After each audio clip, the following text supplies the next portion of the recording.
Generally speaking, would you consider yourself a glass half full guy or a glass half empty guy? Oh, 100% glass half empty.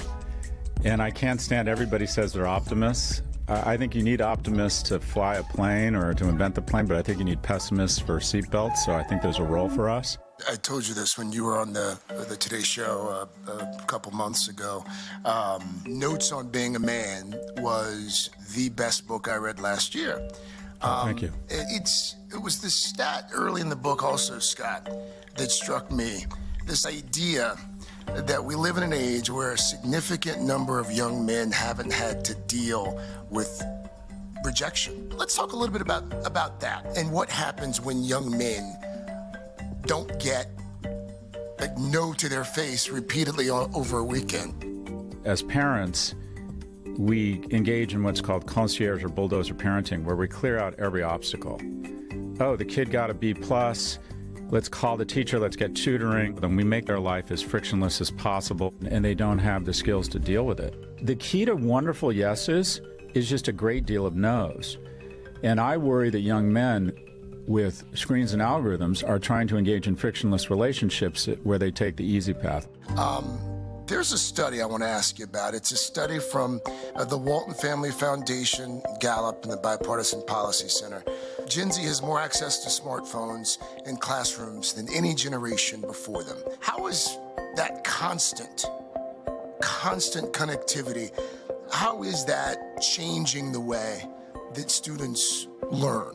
The way you really see the impact, I think, is in K through 12, where kids are so used to, their brains have been wired to expect a constant stream of dopamine stimulation in 30 or 60-second cycles. And this has been especially, I think, hard on boys in terms of attention, who are more kind of antsy, if you will, to begin with. I mean, 40% of the S&P is 10 companies, and those 10 companies have an economic interest in every day getting you to spend 1 second less with your family, friends, and outdoors, and more time on the screen.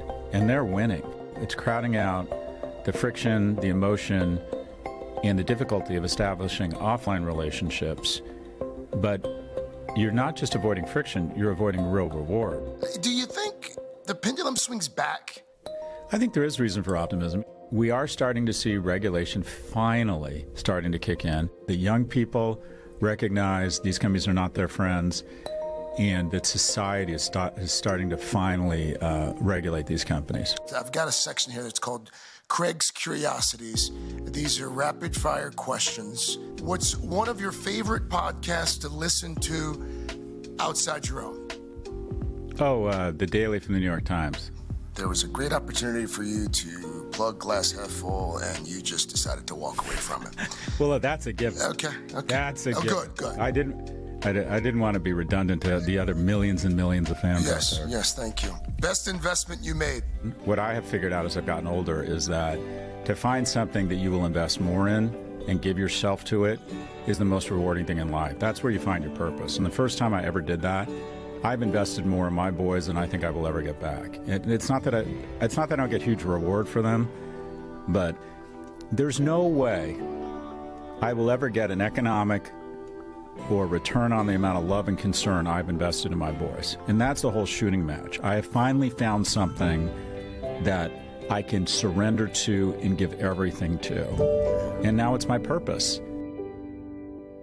I've been Don't stop it. I want to hear more. Well, you'll have to listen to the podcast. Scott Galloway, he's been one of the most fascinating people for me over the last couple of years. We should point out everything in the podcast is not without controversy. I mean, his takes on certain things, and he talks about some of the controversies that he's faced. But and you've got 3 boys, rearing boys. You've got a son too, rearing boys. It's not easy. No. But the idea of actually friction is a good thing. I mean, we talk about this all the time, building resilience, and how you do that. You build it through throwing them obstacles and making them feel okay about the fact that it's not okay. The actual obstacle in front of Rusty yesterday was a marble table.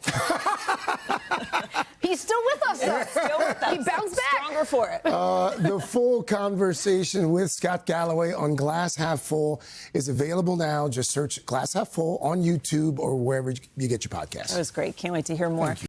Hey, thanks for watching. And don't forget, you can catch the Today Show every morning on NBC or take Today when you're on the go. Just follow the Today podcast on Apple Podcasts, Spotify, or wherever you listen.